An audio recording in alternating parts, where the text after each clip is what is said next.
अग्नि महापुराण 175वां अध्याय। व्रत के विषय में अनेक ज्ञातव्य बातें।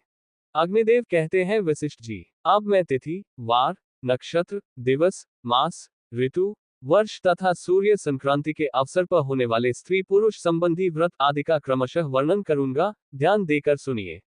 शास्त्रोक्त नियम को ही व्रत कहते हैं, वही तप माना गया है। दम, इंद्रिय संयम और शम, मनोनिग्रह आदि विशेष नियम भी व्रत के ही अंग है। व्रत करने वाले पुरुष को शारीरिक संताप सहन करना पड़ता है, इसलिए व्रत को तप नाम दिया गया है। इसी प्रकार व्रत में इंद्रिय समुदाय का नियमन संयम करना होता है, इसलिए उसे नियम भी कहते हैं। जो ब्राह्मण या द्विज, क्षत्रिय, वैश्य, अग्निहोत्री नहीं है, उनके लिए व्रत, उपवास, नियम तथा नाना प्रकार के दानों से कल्याण की प्राप्ति बताई गई है। उक्त व्रत उपवास आदि के पालन से प्रसन्न होकर देवता एवं भगवान भोग तथा मोक्ष प्रदान करते हैं। पापों से उपावृत निवृत्त होकर सब प्रकार के भोगों का त्याग करते हुए जो गुणों के साथ वास करता है, उसी को उपवास समझना चाहिए। उपवास करने वाले पुरुष को कांसे के बर्तन, मांस, मसूर, चना, कोदो, साग, मधु, पराये अन्न तथा स्त्री संभोग का त्याग करना चाहिए। उपवास काल में फूल, अलंकार, सुंदर वस्त्र, धूप, सुगंध, एंगराग, दांत धोने के लिए मंजन तथा दांतौन, इन सब वस्तुओं का सेवन अच्छा नहीं माना गया है। प्रातःकाल जल से मुंह धो कुल्ला करके पंचगव्य लेकर व्रत प्रारंभ कर देना चाहिए। अनेक बार जल पीने, पान खाने, दिन में सोने तथा मैथुन करने से उपवास व्रत दूषित हो जाता है। क्षमा, सत्य, दया, दान, शौच, इंद्रिय संयम, देवपूजा, अग्निहोत्र, संतोष तथा चोरी का अभाव, ये 10 नियम सामान्यतः संपूर्ण व्रतों में आवश्यक माने गए हैं। व्रत में पवित्र ऋचाओं को जपे और अपनी शक्ति के अनुसार हवन करे। व्रती पुरुष प्रतिदिन स्नान तथा परिमित भोजन करे। गुरु, देवता तथा ब्राह्मणों का पूजन किया करे। क्षार, शहद, नमक, शराब और मांस को त्याग दे। तिल, मूंग आदि के अतिरिक्त धान्य भी त्याज्य है। धान्य, अन्न में उड़द, कोदो, चीना, देवधान्य, शमीधान्य, गुड़, सिद्धान्य, पय तथा मूली ये क्षारगण माने गए हैं। व्रत में इनका त्याग कर देना चाहिए। धान, साठी का चावल, मूंग, मटर, तिल, जौ, सावा, तिन्नी का चावल और गेहूं आदि अन्न व्रत में उपयोगी है। कुम्हरा, लौकी, बैंगन, पालक तथा पूतिका को त्याग दे। चरु, भिक्षा में प्राप्त अन्न, सत्तू के दाने, साग, दही, घी, दूध, सावा, अगहिनी का चावल, तिन्नी का चावल, जौ का हलवा तथा मूल तंडुल ये हविष्य माने गए हैं। इन्हें व्रत में, नक्तव्रत में तथा अग्निहोत्र में भी उपयोगी बताया गया है। अथवा मांस, मदिरा आदि अपवित्र वस्तुओं को छोड़कर सभी उत्तम वस्तुएं व्रत में हितकर हैं। प्राजापत्य व्रत का अनुष्ठान करने वाला द्विज 3 दिन केवल प्रातःकाल और 3 दिन केवल संध्याकाल में भोजन करे। फिर 3 दिन केवल बिना मांगे जो कुछ मिल जाए, उसी का दिन में एक समय भोजन करे। उसके बाद 3 दिनों तक उपवास करके रहे। इस प्रकार ये 12 दिनों का व्रत है। इसी प्रकार अतिकृच्छ्र व्रत का अनुष्ठान करने वाला द्विज पूर्ववत 3 दिन प्रातःकाल, 3 दिन सायंकाल और 3 दिनों तक बिना मांगे प्राप्त हुए अन्न का एक ग्रास भोजन करे तथा अंतिम दिनों में उपवास करे। गाय का मूत्र, गोबर, दूध, दही, घी तथा कुश का जल, इन सबको मिलाकर प्रथम दिन पिए। फिर दूसरे दिन उपवास करे। ये सांतपनकृच्छ्र नामक व्रत है। उपर्युक्त द्रव्यों का पृथक पृथक एक दिन के क्रम से 6 दिनों तक सेवन करके 7वें दिन उपवास करे। इस प्रकार यह 1 सप्ताह का व्रत महासांतपनकृच्छ कहलाता है, जो पापों का नाश करने वाला है। लगातार 12 दिनों के उपवास से संपन्न होने वाले व्रत को पराग कहते हैं।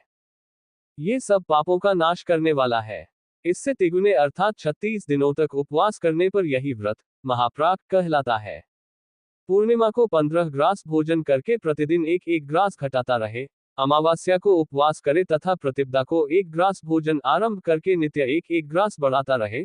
इसे चांद्रायन कहते हैं। इसके विपरीत क्रम से भी ये व्रत किया जाता है। जैसे शुक्ल प्रतिपदा को 1 ग्रास भोजन करे, फिर एक ग्रास बढ़ाते हुए पूर्णिमा को 15 ग्रास भोजन करे। तत्पश्चात कृष्ण प्रतिपदा से एक ग्रास घटाकर अमावस्या को उपवास करे। कपिला गाय का मूत्र 1 पल, गोबर अंगूठे के आधे हिस्से के बराबर, दूध 7 पल, दही 2 पल, घी 1 पल तथा कुश का जल 1 पल एक में मिला दे। इनका मिश्रण करते समय गायत्री मंत्र से गोमूत्र डाले। गंध द्वारा दुराधर्षा 0, श्री सूक्त इस मंत्र से गोबर मिलाए। यजु 012, 112 इस मंत्र से दूध डाल दे। दधि क्रौनो 0, यजु 023, 32 इस मंत्र से दही मिलाए।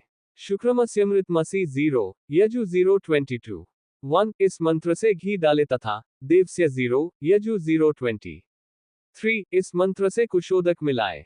इस प्रकार जो वस्तु तैयार होती है उसका नाम ब्रह्मकूर्च है। ब्रह्मकूर्च तैयार होने पर दिन भर भूखा रहकर सायंकाल में अग्मर्षण मंत्र अथवा प्रणव के साथ अपोहे अष्टा 0, यजु 011, 50 इत्यादि ऋचाओं का जप करके उसे पी डाले। ऐसा करने वाला सब पापों से मुक्त हो विष्णुलोक में जाता है। दिन भर उपवास करके केवल सायंकाल में भोजन करने वाला, दिन के 8 भागों में से केवल छठे भाग में आहार ग्रहण करने वाला सन्यासी, मांसत्यागी, अश्वमेध यज्ञ करने वाला तथा सत्यवादी पुरुष स्वर्ग को जाते हैं।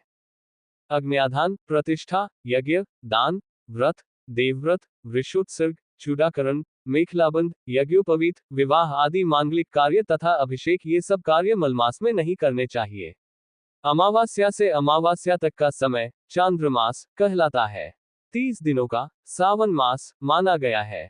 संक्रांति से संक्रांति काल तक सौरमास कहलाता है तथा क्रमशः संपूर्ण नक्षत्रों के परिवर्तन से नक्षत्र मास होता है। विवाह आदि में सौरमास, यज्ञ आदि में सावन मास और वार्षिक श्राद्ध तथा पितृकार्य में चांद्रमास उत्तम माना गया है। आषाढ़ की पूर्णिमा के बाद जो 5वां पक्ष आता है उसमें पितरों का श्राद्ध अवश्य करना चाहिए। उस समय सूर्य कन्या राशि पर गए हैं या नहीं इसका विचार श्राद्ध के लिए अनावश्यक है। मासिक तथा वार्षिक व्रत में जब कोई तिथि 2 दिन की हो जाए तो उसमें दूसरे दिन वाली तिथि उत्तम जाननी चाहिए और पहली को मलिन। नक्षत्र व्रत में उसी नक्षत्र को उपवास करना चाहिए जिसमें सूर्य अस्त होते हो। दिवस व्रत में दिन व्यापिनी तथा निक्त व्रत में रात्रि व्यापिनी तिथियां पुण्य एवं शुभ मानी गई है। द्वितीया के साथ तृतीया का, चतुर्थी पंचमी का, षष्ठी के साथ सप्तमी का, अष्टमी नवमी का, एकादशी के साथ द्वादशी का, चतुर्दशी के साथ पूर्णिमा का तथा अमावास्या के साथ प्रतिपदा का वेद उत्तम है। इसी प्रकार षष्ठी सप्तमी आदि में भी समझना चाहिए। इन तिथियों का मेल महान फल देने वाला है। इसके विपरीत अर्थात प्रतिपदा से द्वितीया का, तृतीया से चतुर्थी आदि का जो युग्म भाव है वह बड़ा भयानक होता है। वह पहले के किए हुए समस्त पुण्य को नष्ट कर देता है। राजा, मंत्री तथा व्रतधारी पुरुषों के लिए विवाह में, उपद्रव आदि में, दुर्गम स्थानों में, संकट के समय तथा युद्ध के अवसर पर तत्काल शुद्धि बताई गई है। जिसने दीर्घकाल में समाप्त होने वाले व्रत को आरंभ किया है वह स्त्री यदि बीच में रजस्वला हो जाए तो वह रज उसके व्रत में बाधक नहीं होता। गर्भवती स्त्री, प्रसव गृह में पड़ी हुई स्त्री अथवा रजस्वला कन्या जब अशुद्ध होकर व्रत करने योग्य न रह जाए तो सदा दूसरे से उस शुभ कार्य का संपादन कराए। यदि क्रोध से, प्रमाद से अथवा लोभ से व्रत भंग हो जाए तो 3 दिनों तक भोजन न करे अथवा मुंह मुड़ा ले। यदि व्रत करने में असमर्थता हो तो पत्नी या पुत्र से उस व्रत को करावे। आरंभ किए हुए व्रत का पालन जन्नाशौच तथा मरणाशौच में भी करना चाहिए। केवल पूजन का कार्य बंद कर देना चाहिए। यदि व्रती पुरुष उपवास के कारण मूर्छित हो जाए तो गुरु दूध पिलाकर या और किसी उत्तम उपाय से उसे होश में लाए। जल, फल, मूल, दूध, हविष्य, घी, ब्राह्मण की इच्छा पूर्ति, गुरु का वचन तथा औषध ये 8 व्रत के नाशक नहीं है। व्रती मनुष्य व्रत के स्वामी देवता से इस प्रकार प्रार्थना करे, व्रत अपते मैं कीर्ति, संतान विद्या आदि, सौभाग्य, आरोग्य, अभिवृद्धि, निर्मलता तथा भोग एवं मोक्ष के लिए इस व्रत का अनुष्ठान करता हूँ। ये श्रेष्ठ व्रत मैंने आपके समक्ष ग्रहण किया है। जगतपते, आपके प्रसाद से इसमें निर्विघ्न सिद्धि प्राप्त हो। संतों के पालक, इस श्रेष्ठ व्रत को ग्रहण करने के पश्चात यदि इसकी पूर्ति हुए बिना ही मेरी मृत्यु हो जाए तो भी आपके प्रसन्न होने से वह अवश्य ही पूर्ण हो जाए। केशव, आप व्रत स्वरूप हैं, संसार की उत्पत्ति के स्थान एवं जगत को कल्याण प्रदान करने वाले हैं। मैं संपूर्ण मनोरथों की सिद्धि के लिए इस मंडल में आपका आवाहन करता हूँ। आप मेरे समीप उपस्थित हो। मन के द्वारा प्रस्तुत किए हुए पंचगव्य, पंचामृत तथा उत्तम जल के द्वारा मैं भक्तिपूर्वक आपको स्नान कराता हूँ। आप मेरे पापों के नाशक हो।